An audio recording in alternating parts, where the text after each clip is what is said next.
The problem is with flipping houses, it's easy, but there's two hard things. One is finding the right house to flip because you got to buy it at the right price, put money into it, and still sell it and make some money on the back end. And two is finding the right contractor. Everything else is easy. The materials are easy. You get a lot of materials from your local Home Depot, your local Lowe's. The money's easy. There's a lot of investors out there. There's a lot of hard money companies out there that will lend you money on the right flip. So the hard part about flipping houses is one, the right house to make money on, and two, the contractors. Now I have a contractor I've been using for years. However, we're so behind because we're flipping 8 houses right now. This is number 9 and Monday's number 10. He can't do them all. So I'm actually interviewing new contractors. Come with me to walk this next flip and see all the questions I asked this contractor. What I would like to do to keep things simple for me, we always use this kind of like the same floors, the same color paints, the same fixtures, and whatever there's extra, we just take it to the next house, because we just want to keep it all the same, right? That way, right, you're not calling me, hey man, what color floor we're doing and what color fixtures we're doing. It's the same thing, man. Just keep it moving. So it's faster for you, it's faster for me. So on this one, obviously, let's get rid of everything, right? Throw everything away. Yeah. I just don't know what I plan on doing with this one because I want to keep it as a rental, I think. Oh, okay. At the same time, I also want to sell it. It's a good area. It's a good area. So flooring for sure, right?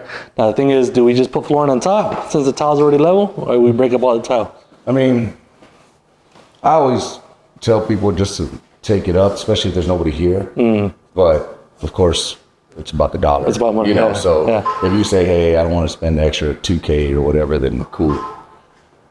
Is that what you think the saving is? Well, I mean, ballpark. If we just leave the tile in place and put the the vinyl flooring on top. Yeah. What's the cost on? I would rather ballpark. Yeah, I mean, it'll save you. I mean, this is all tile. Yeah. That thing's wood, I think. Laminate. Oh, is that laminate? Yeah. I mean, you'd probably save, I would imagine, like $2K, put it on the top. Saving $2K it is? Yeah. Okay. Yeah, let's put it on top. Put it on top. I mean, a lot of the roosters. Yeah. Okay. Especially with, you know. Right. Okay, so vinyl on top. Paint the entire house. Yeah. Well, got some crown around it. Right. Paint the entire house. And then, like this box here, I never like these boxes. No. Take them out and put the cans? Yeah, that'd be better. 4 cans? Right. Take those out. Yeah, take those out. Yeah, take all the pictures out. So I'm thinking like white walls, like a flat sheen, and then the trim gloss, and then all the pictures black. So black ceiling fans, black chandeliers, black. Get rid of this thing on the wire and do it the right way. You saw that? Yeah, they plugged it into the switch right here, man. So the wire comes down and instead of just doing it the right way. What about cabinets? Sand them down and paint them? Yeah, we could definitely do that. Make them brand new looking. Okay. A little dated. Yeah. For sure. Sand. Black flash though. So the countertops, that's?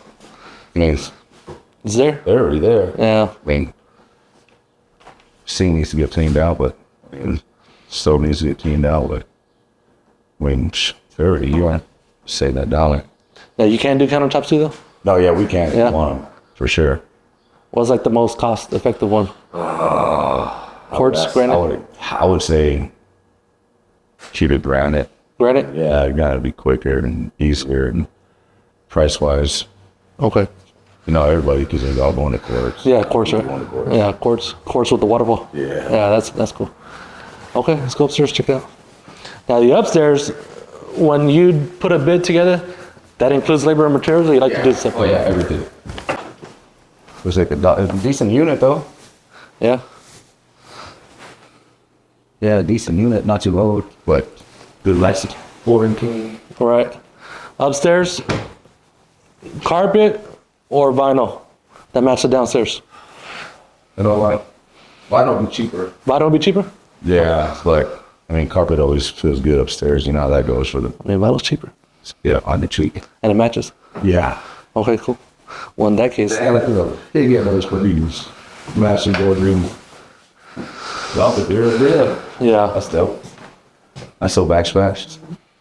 This is terrible. Yeah. Gotta do the top in the air. I don't know because it's falling apart inside. So I think that it's tile over the original tubs around. So it's not. Yeah. You can see it now. You see how it's falling down? Yeah. But if we tear it out, what do we put it with? Just more tile or? Walk-in. Yeah, walk-in's way easier. Keep the tub? Easier, yeah. The same tub? I mean, we can. Right. It looks good. I mean, it's not, you can tell. The tub itself. Yeah. That's the thing about these. Right. Nobody uses them. Right? Yeah. Nobody uses them. Like the kids do, but Yeah. if you don't got no kids, you ain't touching that thing. Might have a girl make a video for one moment on Facebook or some shit. That's about her Instagram. That's about it. So when you say walk-in, what are we talking about? Taking out the glass? Take out the glass and then just have it just open. If you want to put the glass back, I mean, I can get you a glass guy. It's not a problem. Like better than this, right? Like like frameless kind of. Yeah. Ballpark, top of your head. What are you thinking on top of your head? Again, I'm not gonna hold you to it. Just curious on what are we looking at numbers wise to make this to a walk-in shower? Probably like 2,500. Yeah, probably about 2,500. Besides the glass probably like another stack or something. You know, the glass ain't no joke. I know, yeah, it's heavy. It's crazy. Well, I for some reason I'd rather go with the vinyl then, just because it matches. Same thing with the stairs, right? Oh yeah. After that, I mean, the rest is pretty simple. Just get rid of the trash, paint, black fixtures, like we talked about. I'll get a dumpster over here for this. Yeah. What's like 20 yarder class. What's the difference between a 20 and a 40 price wise? Well, so we have two 20 yarders. Oh, you already have them? Yeah. Oh, okay. Yeah, so what we try to do is, and then I have my trailer. Okay. My trailer is 60 But yeah, you already have one. 4. So if I don't fit it, say instead of giving you the price for 2 trailers, give you the price for 1, and then if it's excessive to 1, then I'll just give you the trailer, trailer and dump fee, There we got your own dumpsters, that's good. In the closets that has these little bulbs, you put a can. Wherever those bulbs are, let's take them out and let's just put cans. Yeah. And all the hallways and downstairs, whatever bulbs are, just put them to cans. Other than that, that's Any trees? what's ever. Any trees outside? Nah, I haven't really. Just trim them up. Yeah, just trim up. No. I got a pool guy coming right now. The pool guy for our spring ranch is coming over here now. That boy, Joe. Yeah. Well, a crazy story. This is actually my old house. Really? 12 years ago. Really? And I bought it back yesterday. No shit. I'm proud of it. That's classic. It's crazy. Yeah, it was classic. It was like did it come with the pool, or did you do it? First house. my very first house I ever bought. This is this Before one. you start doing anything? Yeah, before I even started real estate, this is my first house. So it's crazy to walk in. I want to buy this house. Yeah, it's crazy to walk in and see how they treated it. And I remember doing this and that, and they messed it up with all the dogs and cats. Yeah. But yeah, the pool's already there when I bought it too. So, all right, dude, well, I guess start doing anything. Yeah. Paint, fixtures all black, ceiling fans where they go, bulbs going to cans. I guess let's look at this restroom. What do we do? That's the only thing left. Not too bad. We can resurface that. Right, white. We can resurface Get rid of that thing. That Yeah, just it used to be the door. Yeah. slide. Yeah, get rid of that, right? Yeah. And then you can resurface all the touch up right there. Closet doesn't crack this. Doesn't look like it will. I don't think so. Yeah, because it's fiberglass. Tile. I mean, Keep going with the vinyl, right? Keep it going. yeah. Because, you can use line on the restroom, so Yeah. I'll do that. Save you, some money on this. So they can install a tile in here. So on it. I feel like it's small. This thing is good enough, but I mean, it just gets rid of all this weird space in it. I don't know, do we have maybe a longer one? Or is it, it's not that serious. I mean, you don't want to spend that extra Right. 800, Sand down paint, like the cabinets downstairs. Yeah. Okay. Well, I guess start doing your thing, man. It's not different so far. This dude's actually measuring flooring, measuring how much wall space there is versus some other contractors. It's crazy because remember I said I bought it 12 years ago before I even started doing real estate. So I bought it first and then I got into real estate and then I started flipping houses. So when I sold this one, it was my very first house. I want to make sure it was nice, and so I had the new carpet, a fresh paint job, all the new fixtures. The bathroom in the kitchen's kind of outdated now, but back when I did it 12 years ago, it was nice. But I'm glad I got it back. That's why I'm having a hard time. Like, man, do I sell it or do I keep it? So the goal right now, I guess I'm just gonna keep it because it just has sentimental value. Is this one mistake investors should never do? Nah, you should have emotions in it. So that's the hard part, because when he's talking to me, the granite's fine. I'm like, it is. But in the back of my head, I was like, bro, I really want to update it. But it does serve the purpose. And I think I'm going to do it anyways, just because it has that sentimental value. I want to take that countertop off and put quartz. I want this house to look nice and then just give it to my kids, to be honest with you. So when he's done doing his thing, because I want to interrupt him while he's getting his bit together. When he's done, I'm going to ask him, what do you think the turnaround time is? I know you're doing everything on paper, but ballpark top of your head, I'm not going to hold you to it. What do you think the estimated rehab is going to be for this house? Do you provide the materials? Do you want me to provide the materials? If he provides the materials, what's the benefit from me allowing him to provide the materials? Is he gonna get it cheaper because he buys it in bulk or something? Does he want money to start up front? Or does he say, hey, I actually have money in my pocket, I don't don't need your money. As I go, you pay me as I go, which is what I prefer. When he asks for money up front, not to say that's everybody, but if they ask for money up front, sometimes it tells me, I don't know if he can float a job, so he needs my money to get the project started. Versus, hey, I'm successful, I'm well off, I'll get the project started, and then when it's time, you'll pay me. So that's something I look at. Hey guys, side note, if you have a deal that you need help pushing, we actually have a huge pool of buyers all over Texas. So if you want us to help you sell your deal, hit that link in the description, tell us about the deals, tell us about the details, and we will get that house sold for you. So I will tell you, he is taking his time. He actually has a notepad and measurements and writing everything down versus some of the other contractors. Let's say no names. Yeah, walk it. And I'll let you know when it's done. So I like this one because it's a little more detailed. Also, when people who don't take down notes and actually measure them, I think to myself, like, well, are you eyeballing it based on what you see? And when I get to the next house, and if you're having a hard time, is the price gonna go up? Or like this guy, he's actually taking measurements and he knows what he's charging by the foot. So if I take this house and I move on to the next house, I'm always gonna get that same equal price because he's charging it by the foot versus just eyeballing it. Let's go talk to the contractor. So you measure, what do you measure? I know you measure the room, but what do you measure the room for? Because flooring or the floor, and then I'll take pictures of all the basically each room, and then I do the bid for the paint. And how long you been doing this again? Like 15 years. 15 years. A new contractor who's kind of trying to get started, what are some of the mistakes that we should watch out for? Don't sell yourself short. Don't sell yourself. Myself short or the contractor short? All of us. Okay. You know, everybody always tries to cut the dollar, and it's kind of like somebody calls you and like, hey, can you come fix this? Well, I already gave you a quote. Well, yeah, but the other guy, you know, whatever, and then next thing you know, you're killing someone else. You know? Okay. So it's kind of like, hey, you know, get your money worth, but right. fair. And then if there's a budget, try your best to match the budget if you can. Okay, cool. You lose a lot of customers saying, I want 7,000 for the floor. Well, hey man, I only got 6,000. Okay, let me see what I can do.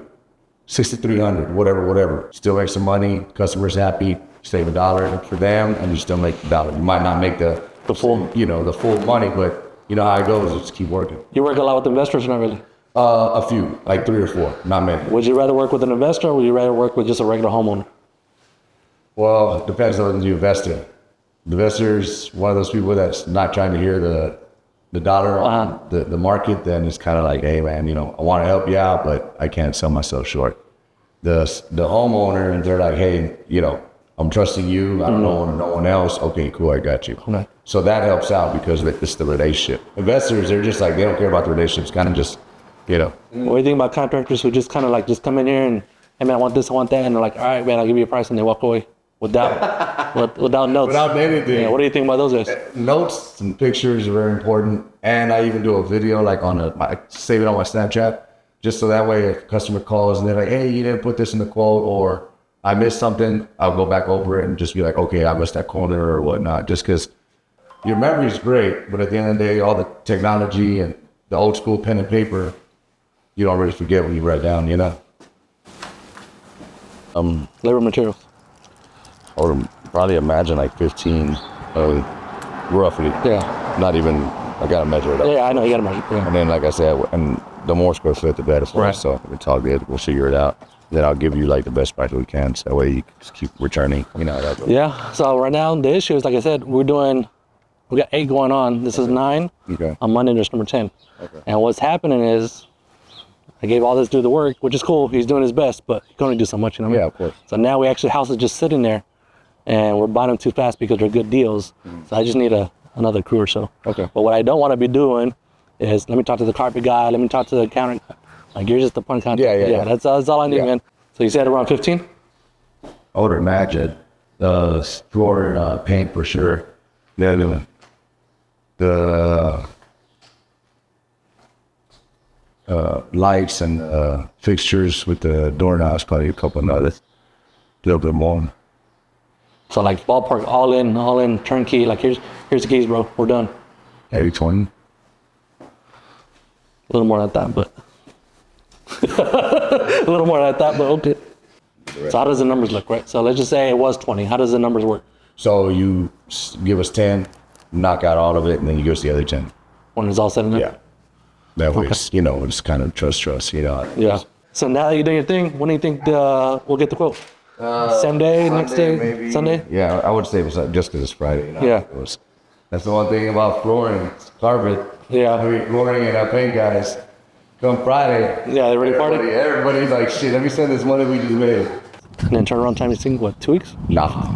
If we do the paint And first, the trash out will take a day. Paint will take like 3. And the floor and the shower will probably take another 4. So like 10 days maybe. 10 days? Yeah. Okay. I see you, my brother. All right, man. Hopefully we'll make it work. Yes, sir. Let me know ASAP. Pros. I don't judge people by what they drive, but when he pulled up in a nice truck, tells me how much business he has. And that could be something bad to think about because he could just be balling on a budget, have a real nice truck, and not have his finances in order. That's for some crazy reason. That's what I look at. Comes in, starts doing his thing, taking out the measurements. When someone actually measures the flooring right then and there versus someone eyeballing it, took all his notes. He showed me his notes when he's done. He counted all the plates, all the doorknobs. He took all the measurements of each room. He had a list of exactly what we talked about. Most contractors I deal with, it's in their head. And then when it's time to do it, hey bro, well, I don't remember what we talked about or not. The cons is he said he's gonna take 48 hours to put it all together. That might be the right thing for him, but for me, like bro, I gotta move fast. So he just said 48 hours. That means his house is gonna sit here all weekend. Versus, hey, ballpark, I know where it's gonna be. I'll get somebody here today, start throwing out the trash because it's barely 10 o'clock. It's barely 10 o'clock on Friday, so it's gonna sit here all day Friday, all day Saturday. He said you send me the bid on Sunday and then Monday. For me, it's 4 days we're wasting. But he did save it because he said that he'll get this job done in 10 days. Because the regular contractors right now on this type of job, they're probably pushing 4 weeks. So 10 days, 4 weeks, we'll see. To me, that's too fast, but I guess we'll see. Price? I was adding in a lot because remember, typically we don't do this, but I'm adding in a lot because I want this house to be nice because of the memories I have in it. I want to hold on to this house forever because I don't want to sell it again. Ballpark, I'm not gonna hold him to it because I know I'm putting him on the spot. He says with all in, we should be in for 20 grand. That includes a new stand-up shower with the glass, servicing the AC, all demo of everything, all new floors. That also includes countertops, which I told him quartz, repainting the cabinets, and also includes tile on the fireplace from ground to ceiling. Only thing I didn't like, and I've never been a fan of this, is he wants half up front before he even gets started. So that's the one thing I don't like. A lot of people who are flipping houses, they get screwed over by contractors. I know there's one lady who flipped her house. It was a 60 bid. She gave the dude 30 grand and the dude walked away. Because I just met the guy, right? I'm like, bro, we ain't doing that. I want to see his bid first because I want to compare him to the contractors I'm using now. So I don't want to like ruffle his feathers. Let me see the bid first. And then when I get that, I was like, hey bro, let me talk to you, bro. I can't do 10 up front. Not that I don't trust you, but I don't trust you like. Because I just met you. A cool tip that I always remember, if this is gonna cost me 20 grand, I would like for him to do the work first and then I'll give him 5 grand and I'll pay him as he goes. I remember from way back then, if I give him 10 grand now and he walks away, my budget left is 10 grand. If he runs, I can't get this house done in 10 grand because it's gonna cost me 20. So I always like to maintain the budget for whatever's left. So let's just say he's done 80% of it, that's 16 grand. I'm cool giving him 16 grand when you're done 80%. There's 4 grand left because if you leave, I'll take this 4 grand and pay the next contractor to finish the job. So you always wanna have a budget of like, hey, if this contractor leaves or he gets sick or something, your budget's still the same and we're not upside down because of contractors. All right, so you just watched me walk a house with a brand new contractor that I never met before, besides some mutual friends, but we never met for the first time at an actual job site. So you watched me interact with him, ask him questions that I would ask. In the comments below, let me know what type of red flags you've seen, some of the stuff that I talk about. Have you experienced it or have you know someone else who experienced it? Also, because we're buying so many houses at this point, I don't want to just put all my eggs in one basket with this guy. Another day, we're going to go walk a house with another contractor. So let me know in this video what questions you have that I can ask the next contractor. So if you like videos just like this, where I meet real contractors at real flips and talk real money, make sure you like and subscribe for more.